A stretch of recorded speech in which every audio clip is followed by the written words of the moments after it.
निकल जा।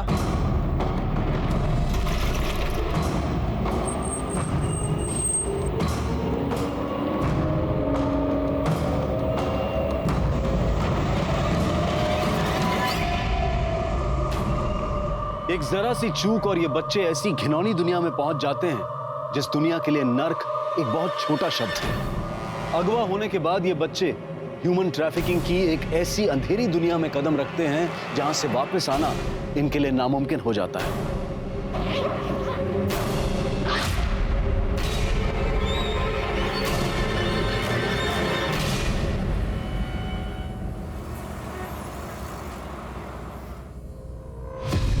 सर पता नहीं राधा कहाँ चली गई। किस वक्त निकली है घर से? वो सुबह निकली तो मैंने स्कूल फोन करके पता किया तो उन्होंने बताया कि राधा आज स्कूल आई ही नहीं। ऐसा कैसे हो सकता है सर? 9 साल की बच्ची है, ऐसे अकेले अपनी मर्जी से कहीं नहीं जा सकती वो। अपने किसी फ्रेंड के यहाँ तो नहीं गई? नहीं सर, राधा बहुत समझदार लड़की है और मैंने उसके सारे फ्रेंड्स के घर पे चेक कर लिया सर, लेकिन वो कहीं भी नहीं है सर। आपको रैंसम का कोई कॉल आया? नहीं सर। प्रताप, राधा की फोटो हर जगह सर्कुलेट करवाओ और एक बार हॉस्पिटल चेक करो कहीं बच्ची का कोई एक्सीडेंट तो नहीं हुआ है। इनकी सोसाइटी के बाहर रोड पर अगर कोई सीसीटीवी है तो उसकी फुटेज चेक करो। राधा के स्कूल में भी बात करो और उस स्कूल बस का जो ड्राइवर है उसे बुलाओ एक बार। सर। हमारी राधा मिल तो जाएगी ना? मिल जाएगी। अरे विंध्या जी, मेरी बेटी का कुछ पता चला? काकी, कितनी बार बताया आपको? आपकी बेटी की कुछ खबर मिलते ही हम आपको खबर कर देंगे। आपको बार बार आने की जरूरत नहीं है।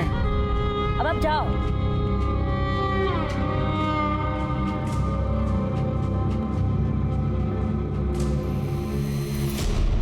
आपकी बेटी भी 12 साल की थी मेरी काजल। कहती थी माँ मैं तुम्हें छोड़कर कभी भी कहीं नहीं जाऊंगी, लेकिन 6 साल हो गया, अभी तक उसका कुछ पता नहीं चला। आजाद। हाँ, आई।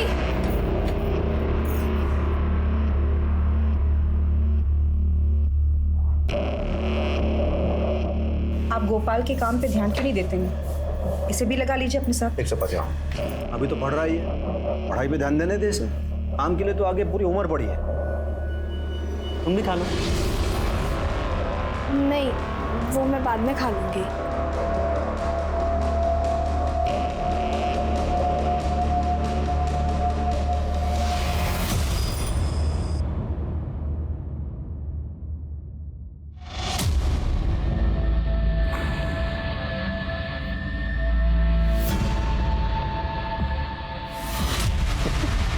क्या हुआ? अच्छा नहीं लगा क्या? नहीं, बहुत अच्छा है। बहुत अच्छा है ना? और तो हंस के बोलो, उदास क्यों हो? बोलो हंसो हंसो। और थोड़ा सा मुस्कुराओ, और थोड़ा सा। Very good very good. आजा आजा आजा।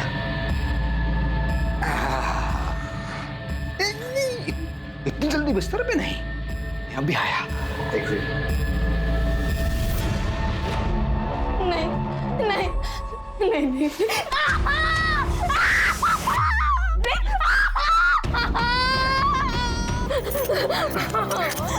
नहीं, मुझे छोड़ दो, मुझे छोड़ दो। नहीं,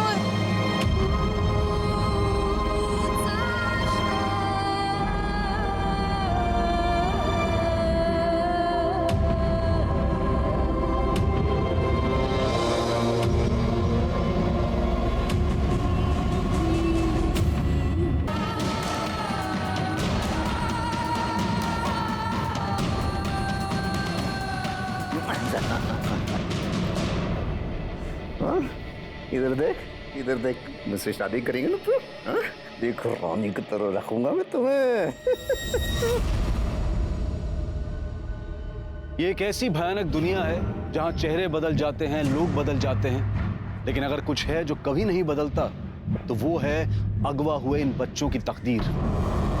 और जैसे जैसे ये बच्चे बड़े होते जाते हैं, इन पर होने वाले जुल्म भी बढ़ते चले जाते हैं और लड़कियों से प्रोस्टिट्यूशन करवाना इनमें सबसे अहम है। ये लड़कियां अपने घर जाने की उम्मीद छोड़ चुकी होती हैं, लेकिन पुलिस और प्रशासन की इन मिसिंग बच्चों को ट्रैक करने की जिम्मेदारी कभी खत्म नहीं होती।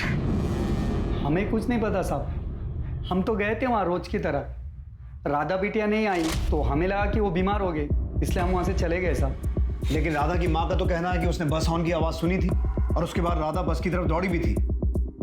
लेकिन जब राधा की माँ वहां पहुंची, ना तो बस वहां थी ना ही बच्ची। अब हम क्या बताएं साहब, हमने तो आज राधा को देखा ही नहीं।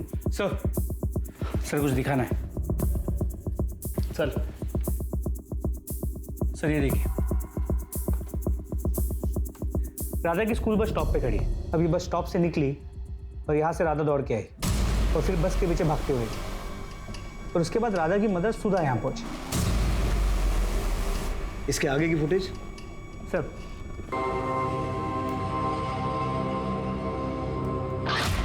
ये स्टिकर देख रहे हो? प्रताप, इस ऑटो की फोटो ट्रैफिक पुलिस को भेजो और उन्हें कहो ये स्टिकर वाला ऑटो जहां भी दिखे हम इन्फॉर्म करें। लेकिन सर इसमें तो बहुत टाइम लग जाएगा। प्रताप, हमारे पास ऑप्शन क्या है? जो लोग दीमक बनकर इन बच्चों का भविष्य खराब कर रहे हैं उनका पकड़ा जाना जरूरी है। हमारे एरिया में पिछले 6 महीने में ये 5वां केस है। माँ बाप की जरा सी नजर हटती है और इन बच्चों का भविष्य खराब हो जाता है। कुछ भी करो, हिस्ट्री शीटर्स को उठाओ, खबरियों को काम पे लगाओ। I want this girl back. Sir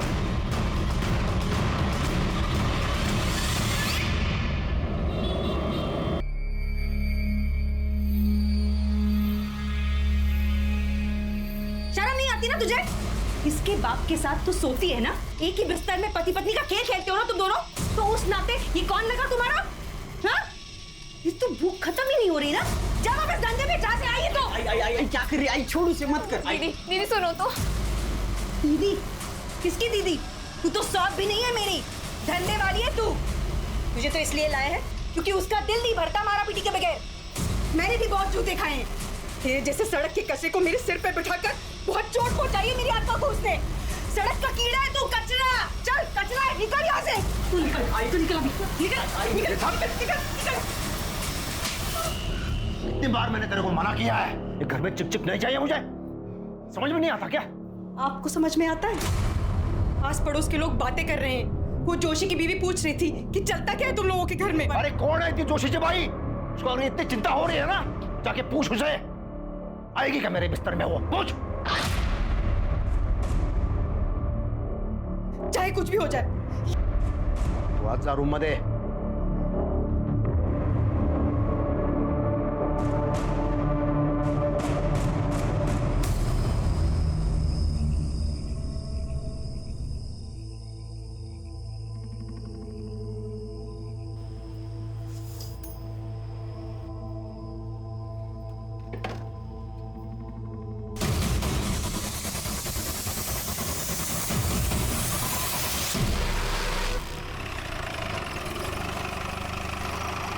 sir traffic police का कॉल आया था। उन्होंने एक सस्पिशियस ऑटो को जब्त किया है जिस पे ठीक उसी तरह का स्टिकर था जैसे राधा को किडनैप करने वाली ऑटो पे था। ये बच्ची कहाँ है? वो मैं नहीं जानता साहब, मैं तो पहली बार देख रहा हूँ इसे। पहली बार देख रहा है? ये बच्ची किडनैप हुई है और अगर तूने किडनैपिंग नहीं की तो तेरे ऑटो से इसकी चेन कैसे मिली? और हमने सीसीटीवी फुटेज में देखा है इस बच्ची की किडनैपिंग तेरे ऑटो से ही हुई है। अब बोलेगा या पहले हाथ पैर तुड़वाएगा फिर बोलेगा? भाग। अरे साहब, अरे साहब, अरे साहब, अरे साहब, अरे बताता हूँ। मैंने किडनैपिंग नहीं की है साहब। मैं बस उन लोगों के लिए ड्राइविंग करता था साहब, जिसका वो लोग मुझे एक दिन का 10,000 रुपए देते थे। बाकी इस बच्चे को मैंने नहीं उठाया साहब, और वो उसे कहाँ लेके गए मैं नहीं जानता साहब। उन लोगों का नाम, पता, हुलिया, एक एक डिटेल बता और सब कुछ ठीक ठीक। जरा सी भी होशियारी की ना तो उल्टा टांग के नंगा करके मारूंगा। जी सर। सर साहिबवाड़ी में मर्डर हुआ है।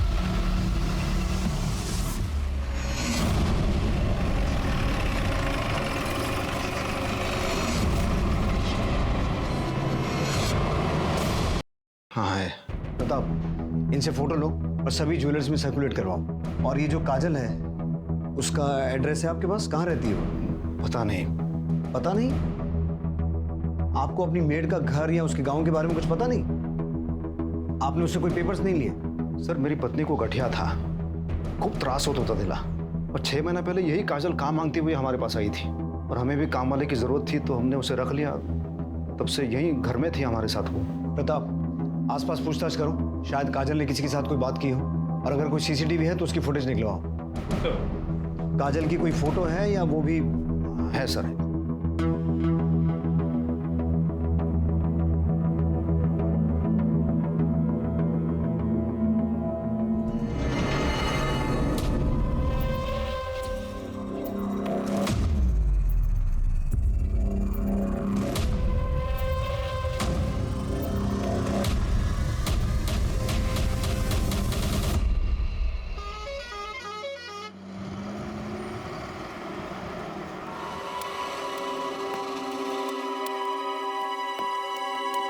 था वो बेचारी दिन रात रोते रहती थी।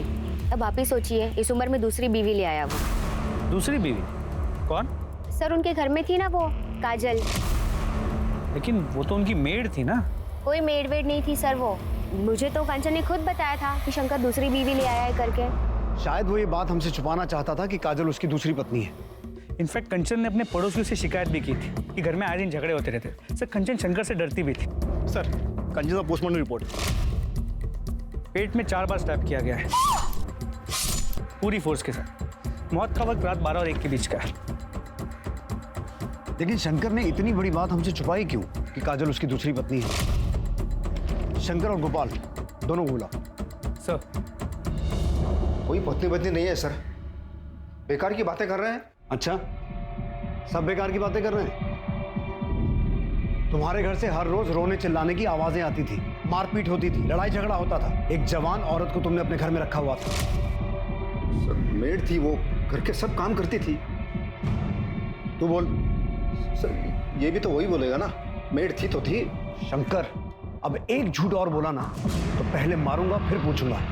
हमें सब पता है काजल तेरी पत्नी थी, तेरे शारीरिक संबंध थे उसके साथ, और ये बात तेरी पहली पत्नी कंचन को पसंद नहीं थी। वो तुझे टोकती थी, इसीलिए तूने कंचन का मर्डर किया। नहीं सर ऐसा कुछ नहीं हुआ था, मैंने कुछ नहीं किया सर। गायतुंडे ये ऐसे सच नहीं बोलेगा, उल्टा टांगो इसे। सर एक मिनट सर कुछ सच बताता हूँ मैं। रुको सर, मैं ट्रांसपोर्ट का बिजनेस करता हूँ और काम के सिलसिले में मुझे बहुत दूर दूर तक जाना पड़ता है। कभी बहुत थक जाता हूँ तो फिर थोड़ा सा रिलैक्स होने के लिए सर मैं वहाँ भी चला जाता हूँ। वहाँ कहाँ? धंधे वाली के पास। सर उस काजल पे तरस खा के मैं उसे अपने घर ले आया था। सोचा था उस नरक से निकाल के मैं उसे एक अच्छी जिंदगी दूंगा, लेकिन सर उसने मेरी पत्नी को ही मार डाला सर। काजल को कहाँ से खरीदा? सर वो हरियाणा से, हाईवे पे एक रेड लाइट एरिया है वहां से। कितना पैसा दिया? 3 लाख रुपए। ट्रैफिकिंग का चार्ज लगाओ इस पर। हो सकता है ये काजल मर्डर करके हरियाणा भागी हो या फिर अपने घर जाने की कोशिश कर रही हो। प्रताप हम आप आ गई, वरना काजल के बिना तो ये घर काटने को दौड़ता है। काजल के पिता? काजल बहुत छोटी थी तब उसके पापा की एक्सीडेंट में मौत हो गई। काजल ही तो थी मेरे पास। अब इस आस में जी रही हूँ कि कब काजल वापस आ जाए। हम दोनों का दर्द देखिए, इसलिए सोचा आपसे बात करूंगी तो दिल थोड़ा हल्का हो जाएगा। पुलिस का तो कुछ समझ ही नहीं आ रहा है। भरोसा रखिए, सब ठीक हो जाएगा। भगवान सब ठीक करेगी।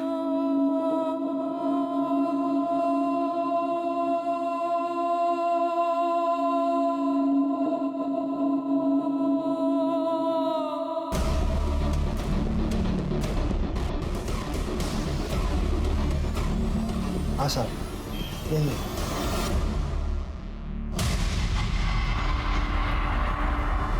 सर जिन किडनैपर्स के नंबर्स इसने दिए थे वो फेक आईडी पे लिए गए थे और किडनैपिंग के बाद से स्विच्ड ऑफ। फिर भी उन नंबर्स को सर्विलेंस पे डालो, क्योंकि ट्रैफिकिंग का मामला है, हम कोई भी लूज एंड नहीं छोड़ सकते हैं। और ये उन किडनैपर्स के स्केच, ये स्केच हर जगह सर्कुलेट करवाओ। सर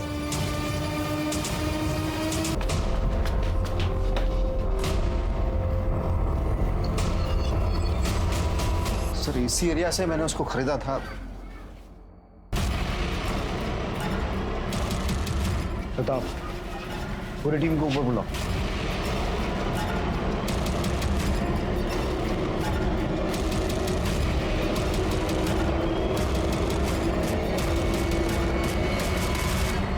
रोज का धंधा है साहब हमारा।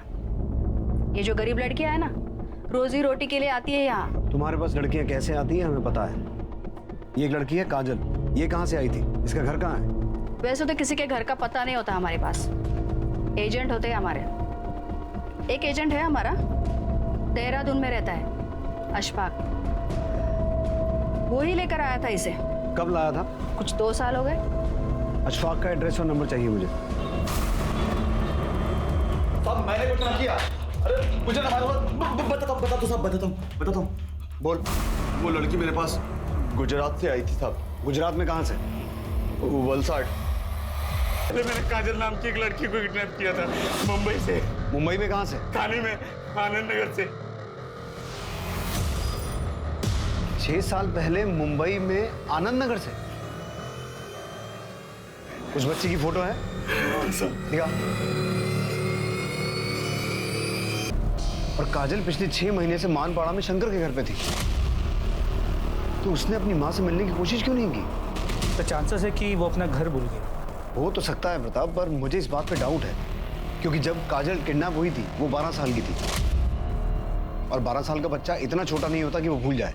तो फिर ये हो सकता है कि पिछले कुछ सालों में उसने इतना कुछ देखा है, उसे लगा हो कि क्योंकि वो अभी प्रोस्टिट्यूशन में थी, अपनी पुरानी जिंदगी में नहीं जा सकती। हो सकता है।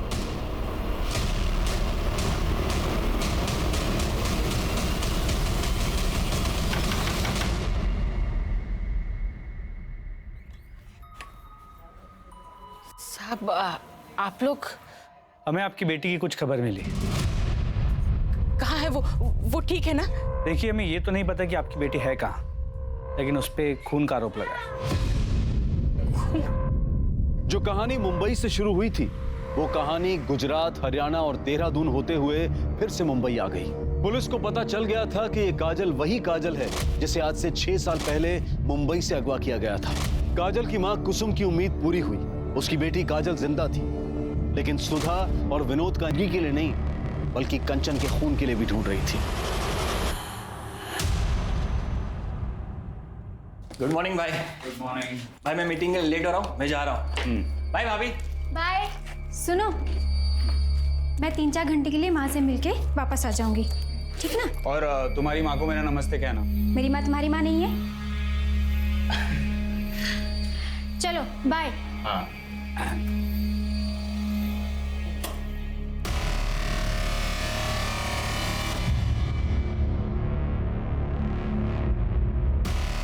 हेलो अनिकेत जी, कैसे हैं आप? हाय, सुन ना, एक अच्छी सी लड़की भेज देना, मैं 2-3 घंटे के लिए फ्री हूँ। मैंने पहले ही कहा था, यहाँ एडवांस बुकिंग होता है, क्यों अचानक से आप मांगोगे तो कहाँ से देंगे? अरे कोई भी भेज दे यार, चलेगा, मैं डबल देने के लिए तैयार हूँ, ठीक है? ठीक है, मैं देखती हूँ आपके लिए क्या कर सकती हूँ।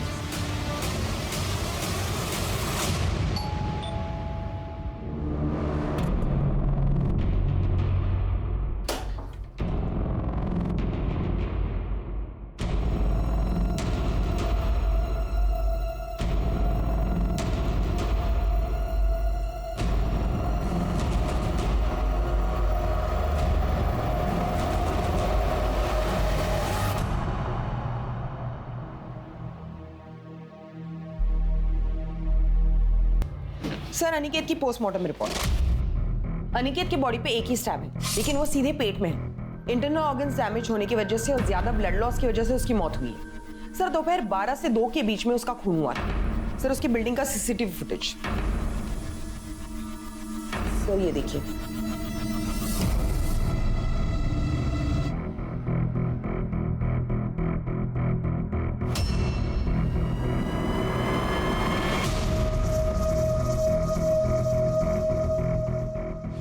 यतीन तो कह रहा था कि शीतल के कॉल करने के बाद वो वहां गया था। भाभी ने फोन करके बुलाया, लेकिन फुटेज में साफ दिखाई दे रहा है वो पहले ही वहां गया था और काफी देर तक सोसाइटी में अंदर ही था। सर, आपने इस लड़की को नोटिस किया? काफी घबराई हुई है। कार से आई थी वो, फुटेज में दिखाई दे रहा है। एक काम करो, कार के बारे में पता करो, किसके नाम पर रजिस्टर है, और हाँ, यतीन और शीतल दोनों को उठा के लाओ। हाँ, तो क्यों मारा अपने भाई को? सर, मैंने कोई खून नहीं किया। हवलदार, तो इस सीसीटीवी फुटेज में क्या तेरा भूत घूम रहा है तेरी भाभी आने से पहले? जी सर, मैं आया था।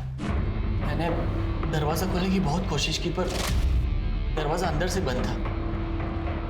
लेकिन तू सोसाइटी के बाहर नहीं गया? जी सर, मैं ऊपर स्टेयरकेस पे स्मोक कर रहा था, तभी भाभी आए, इन्होंने दरवाज़ा खोला और इनकी चीख सुनकर ही मैं नीचे आया। ऐसा भी हो सकता है ना कि यतीन घर पे गया होगा, इसका अपने भाई के साथ झगड़ा हुआ होगा और फिर इसने अपने भाई का खून किया होगा। उसके बाद स्टेयरकेस पे जाके स्मोकिंग की होगी, फिर आप आए और आपने अनिकेत की बॉडी देखी। सर आप ये सब क्या कह रहे हैं? ऐसा कुछ भी नहीं हुआ था। Hold on. इस औरत को जानते हो? नहीं सर। सर, अभी भी बेलापुर पुलिस ने एक वीडियो वायरल किया है। एक खून में एक लड़की सस्पेक्ट है। ये उसी लड़की का वीडियो है।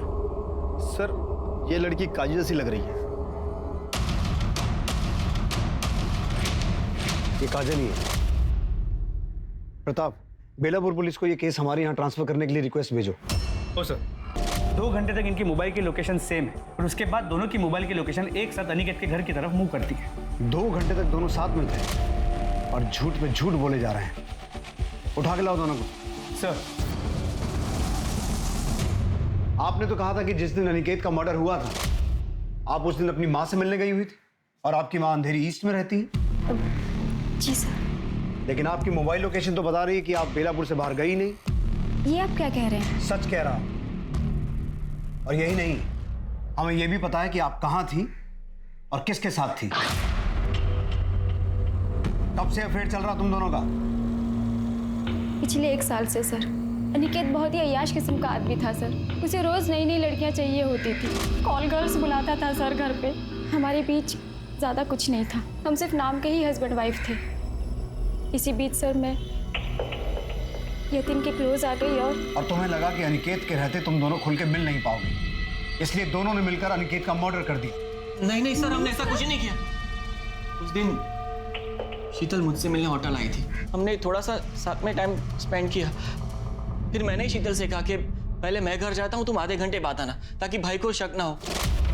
फिर मैं घर पे गया तो दरवाजा पहले से ही अंदर से बंद था, भाई दरवाजा ही नहीं खुल रहे थे। यतीन को लगा कि अनिकेत किसी लड़की के साथ अंदर होगा सर।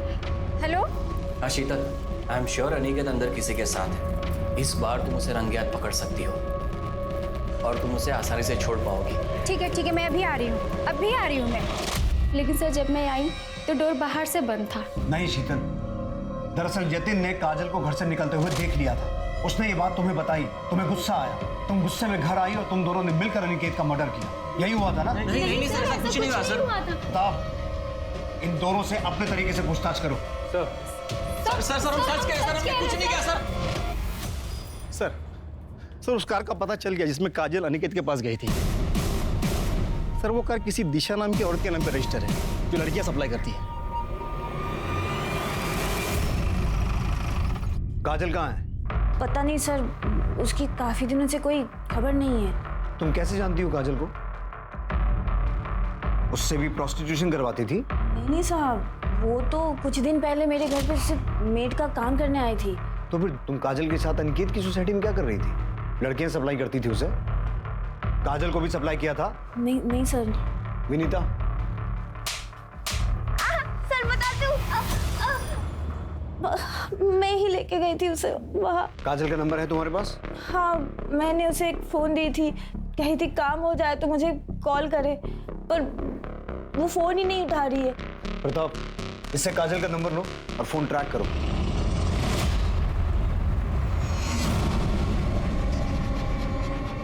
रुक, ए लड़की दुपट्टा नीचे कर। ए लड़की दुपट्टा नीचे कर।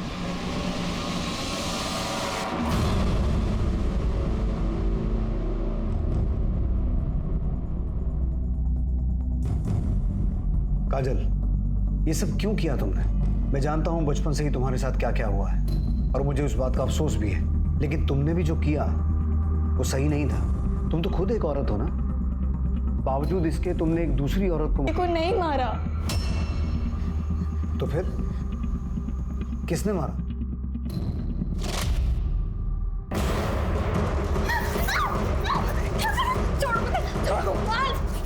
चिल्ला क्यों रही है? तुझे तो आदत है ना।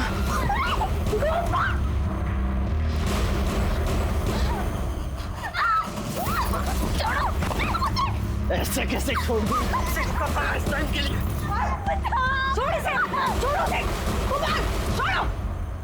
शर्म नहीं आती तुझे? बाप की तरह लड़कीबाजी करेगा तू? लड़कीबाजी करेगा? हट तू, तुझे भी शर्म नहीं आती ना?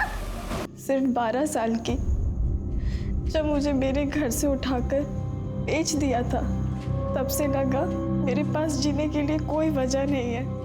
काजल, मुझे पूरी हमदर्दी है तुमसे और मैं कोशिश करूंगा कि तुम्हारे केस को पूरी संजीदगी के साथ डील किया जाए।